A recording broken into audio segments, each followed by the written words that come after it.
तो अगर आप लॉजिकली एक प्रोजेक्ट मैनेज कर रहे हैं तो स्टेप वाइज देखा जाए तो ये step number 8 basically client communication और रिपोर्टिंग का है। लेकिन जैसे कि मैंने आपको पहले बताया कि आप इसको साथ साथ मेंटेन करेंगे, ये भी एक ऑनगोइंग प्रोसेस होगा जिसमें आप क्या करेंगे कि आप अपने जितने भी काम हैं वो अपने क्लाइंट को कम्युनिकेट करेंगे। अगर आप अपनी वेबसाइट का खुद अपना प्रोजेक्ट चला रहे हैं, अपना बिजनेस रन कर रहे हैं, तो फिर ये चीज़ें शायद ज़्यादा मैटर आपके लिए ना करें, क्योंकि आपको पता है कि आप रोज़ क्या कर रहे हैं। आप बस रिकॉर्ड करेंगे उसको। लेकिन क्लाइंट के लिए स्पेसिफिकली मैं रिकमेंड करूँगा कि आप उसके साथ कम्युनिकेशन अपनी रेगुलर रखें, क्योंकि मुझे पता है फ्रीलांसिंग की दुनिया में जहाँ पर आप एक दूसरे को नहीं देख पाते हैं, आपका क्लाइंट की दुनिया के किसी कोने में बैठा है, आप कहीं और बैठे हैं, आपको और क्लाइंट को एक दूसरे से अपडेटेड रहना है। और क्लाइंट इस मामले में बड़े सेंसिटिव होते हैं कि अगर आप उनसे बात ना करें तो उनको लगता है कि आप काम नहीं कर रहे हैं, इवन दो आप बहुत अच्छा काम कर रहे हैं या आपको बहुत ज़्यादा काम आता है। लेकिन अगर आपको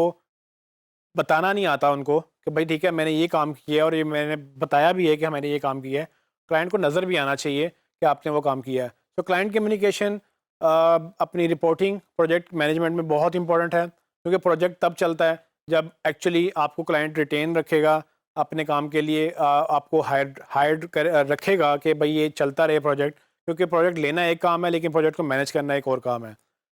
टेक्निकली काम आपको आता है कि नहीं वो एक अलग बात है, आपके कितने स्किल्स हैं कि आप बहुत प्रोफेशनल लेवल पे काम कर रहे हैं, आप बिगिनर लेवल पे काम कर रहे हैं, वो आपके स्किल लेवल पे मैटर करता है। लेकिन दोनों चीज़ों में रिगार्डलेस ऑफ योर स्किल, आपका स्किल कुछ भी हो, आपने क्लाइंट को कम्युनिकेट करना है। और मुझे विद एक्सपीरियंस ये पता है कि अच्छी कम्युनिकेशन से आपका प्रोजेक्ट भी अच्छा चलता है। सो एसईओ प्रोजेक्ट मैनेजमेंट जो भी आप पूरा प्रोजेक्ट लेके चलें, उसमें मेक श्योर ये करें कम्युनिकेशन अपनी क्लियर रखें, रेगुलर रखें, क्लाइंट को अपडेट करें, उसको ये लगे कि आप उसको एजुकेट कर रहे हैं, आप उसको बता रहे हैं कि भाई आप क्या कर रहे हैं, उसका क्या बेनिफिट होगा, क्या क्या नुकसान हो सकता है, क्या चैलेंज आ रहा है, क्या लिमिटेशन आ रही है, क्लाइंट से क्या चाहिए, आपको क्या करना है, और क्या नए आइडियाज़ आप लेके आ रहे हैं या क्या नए आइडियाज़ आप डिस्कस कर रहे हैं कि इसके अलावा आप क्या क्या कर सकते हैं। ये चीज़ें बड़ी इंपॉर्टेंट हैं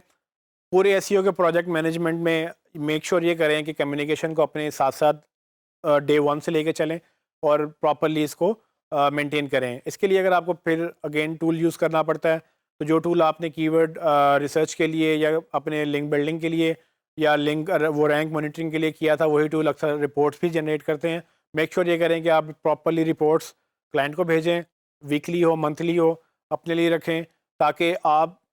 एक चीज़ का जो है पूरा प्रोसेस जो है उसको फॉलो कर सकें। सो मैनेजमेंट तभी पॉसिबल होगी जब आप उसको कम्युनिकेट करेंगे। स्पेसिफिकली क्लाइंट के केस में, अपने केस में शायद आप इसको मिस करना चाहें, लेकिन क्लाइंट के केस में आप ये स्टेप बिल्कुल भी आप मिस नहीं करेंगे।